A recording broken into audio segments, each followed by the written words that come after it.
अस्सलामुअलैकुम। बहुत ख़ास वीडियो लेकर आया हूँ। तुकबंदी और काफ़िया पैमाई किसे कहते हैं? आपने सवाल किया था कि मैं अक्सर वीडियो में तुकबंदी बोलता रहता हूँ, आखिर ये तुकबंदी है क्या चीज़? तो मैंने सोचा कि इस पर भी एक वीडियो बना देनी चाहिए ताकि आप लोग समझें कि तुकबंदी क्या है। और कहीं ऐसा तो नहीं है कि आप या हम शायरी के नाम पर तुकबंदी कर रहे हों। तो ये जानना ज़रूरी है कि तुकबंदी है क्या चीज़। तो चलिए हम वीडियो शुरू करते हैं। तुकबंदी का जब मानी आप ढूंढेंगे लुगत में तो मानी बहुत सारे मानी आएंगे सामने, लेकिन उनमें जो ख़ास मानी है वो है बकवास करना, बेतुके शेर कहना। बकवास करना, बेतुके शेर कहना, इसको जहन में रखेंगे और तब हम आगे की तरफ बढ़ते हैं। अब तुकबंदी कहते किसको हैं, इसे जानना ज़रूरी है।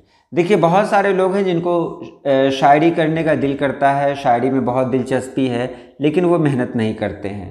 नतीजा ये होता है कि वो या तो सिर्फ काफ़िया को एक दूसरे से जोड़ लेते हैं और उनको लगता है कि वाकई उनकी गज़ल हो गई। ऐसा बिल्कुल नहीं है। तुकबंदी या काफ़िया पैमाई, ऐसा शेर कहना जिसमें बस काफ़िया और रदीफ़ को निभाया जाए, ये भी तुकबंदी है।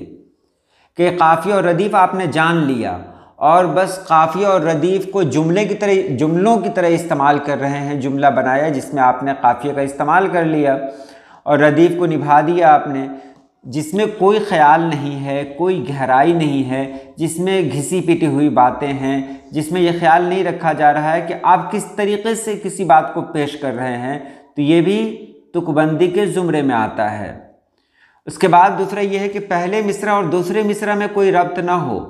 ऐसा भी होता है कि आपने पहला मिसरा लिख दिया कुछ और दूसरा मिसरा लिख दिया कुछ और। ठीक है, हो सकता है कि वो बहर में आ जाए, हो सकता है कि उसमें काफ़िया रदीफ़ दोनों सही इस्तेमाल किया गया हो, लेकिन एक रब्त भी ज़रूरी है कि पहले मिसरे में आपने जो बात की वो बात, उस बात को दूसरे मिसरे में भी लाना ज़रूरी है, या दोनों में एक रिलेशन पैदा करना ये ज़रूरी है। कहीं ना कहीं से कोई रिश्ता हो पहले मिसरे और दूसरे मिसरे का।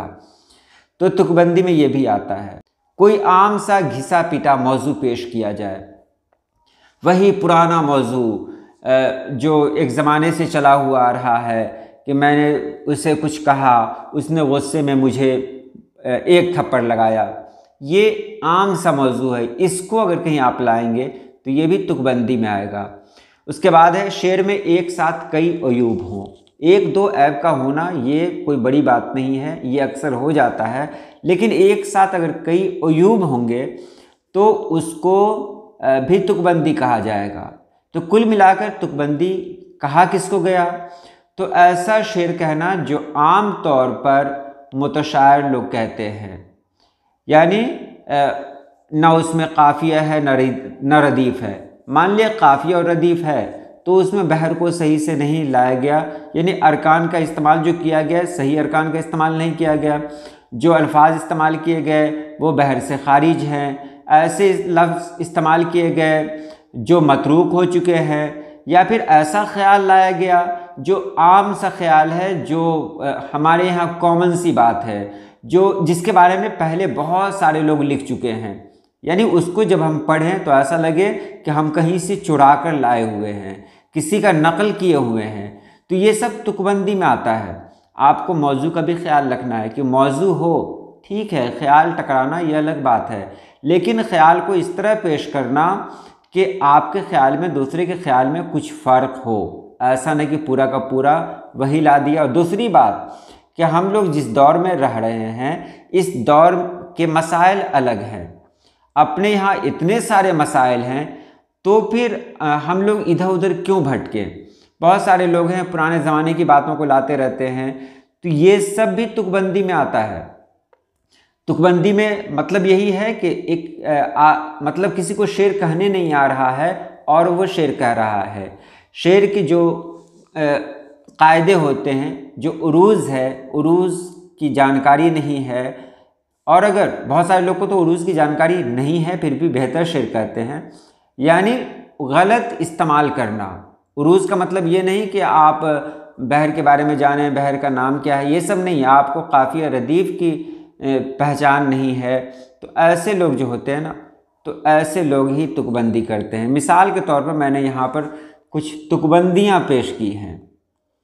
मुहर्रम का जब महीना आता है तो उस वक्त मेरे गांव में बहुत सारे लोग, नौजवान लोग निकलते हैं और लाठी खेलते हैं। इस दरमियान क्या होता है कि वो लोग कुछ शेर भी पढ़ते हैं। देखिए किस तरह के शेर होते हैं, मैंने उसे बहुत हद तक ठीक करके लिखा है कि आते हैं बहुत दूर से, खाते हैं पुदीना। पुदीना एक क्या है, नबातात में है, एक पौधा है जो दवा के काम आता है। तो आते हैं बहुत दूर से, खाते हैं पुदीना, एक पल में चले जाते हैं हम शहर मदीना। मैंने इसे सही कहा, सही किया तब ऐसा हुआ, नहीं तो कहने वाले क्या कहते हैं कि कुर्सी पर बैठकर जाते हैं मदीना, इस तरह की बात होती है। तो आप देखिए ऊपर पुदीना है, नीचे मदीना है, ऊपर बात हो रही है दूसरी और नीचे बात हो रही है दूसरी। ये सब जो ख्याल है ये तुकबंदी आता है, ये प्योर तुकबंदी जिसको कहें, खालिस तुकबंदी है, वो ये सब है। लेकिन ऐसा नहीं है कि आप इसको बेहतर कर दें तो ये तुकबंदी के दायरे से बाहर निकल आएगा। नहीं, आपको देखना पड़ेगा कि आपके ख्यालात फरसुदा तो नहीं है, आपने जो कुछ कहा है उसमें अयूब तो नहीं है, या आपने जो कहा उसे बेहतर ढंग से कहा कि नहीं कहा, वही पुरानी जो रवायात चलती हुई आ रही हैं उसी के मुताबिक आपने कह दिया। ये सब आपको जहन में रखना है। तो ये एक मिसाल है। दूसरी मिसाल ये है, इसलिए बारिश का मौसम है मुझे ज़्यादा पसंद। मैंने लिखा और बहर का ख्याल रखा है यहाँ पर, इसलिए बारिश का मौसम है मुझे ज़्यादा पसंद, हम तो हैं इंसान और हम भी बने हैं खाक से। देखिए यहाँ पर बारिश का मौसम पसंद है इनको, क्योंकि ये इंसान है और इंसान मिट्टी से बने हैं। इस मिट्टी को बारिश से क्या लगाव है मुझे समझ में नहीं आ रहा है। हो सकता है अगर आप एक लगाव, एक रिश्ता जोड़ेंगे तो मैं ये कह सकता हूँ कि ज़बरदस्ती आप जोड़ रहे हैं, जैसा कि बड़े शायरों के कलाम में होता है। हम उनसे गलती की तवक्को ही नहीं कर सकते, तो जब हम उनसे गलती की उम्मीद नहीं करते हैं तो जो शेर हमको सही नहीं लगता है ना, उसको भी जोड़ देते हैं कि नहीं उन्होंने कहा है इसलिए ये शेर अच्छा होगा, इसका मतलब ये होगा, इसका मफहूम ये होगा। तो ज़बरदस्ती आपको मफहूम नहीं लाना है यहाँ पर। आप खुद देखें, बारिश का मौसम मुझे बहुत ज़्यादा इसलिए पसंद है कि हम मिट्टी के बने हुए हैं और इंसान हैं, तो ऐसे भी बारिश और मिट्टी में कोई लगाव नहीं है। याद रखें, बारिश जब होती है तो सबसे ज़्यादा नुकसान मिट्टी को ही उठाना पड़ता है। ये अलग बात है कि बारिश ना हो तो मिट्टी के अंदर वो ताकत जो है नहीं रहे, जिससे उसमें फसलें निकलती हैं वो नहीं रहे, ये अलग बात है। लेकिन यही बारिश है जो मिट्टी को काट कर भी ले जाती है। बहरहाल इसी तरह के जब ख्यालात होते हैं तो वो सब तुकबंदी के दायरे में आते हैं। तो उम्मीद है आपने समझ लिया होगा तुकबंदी क्या है।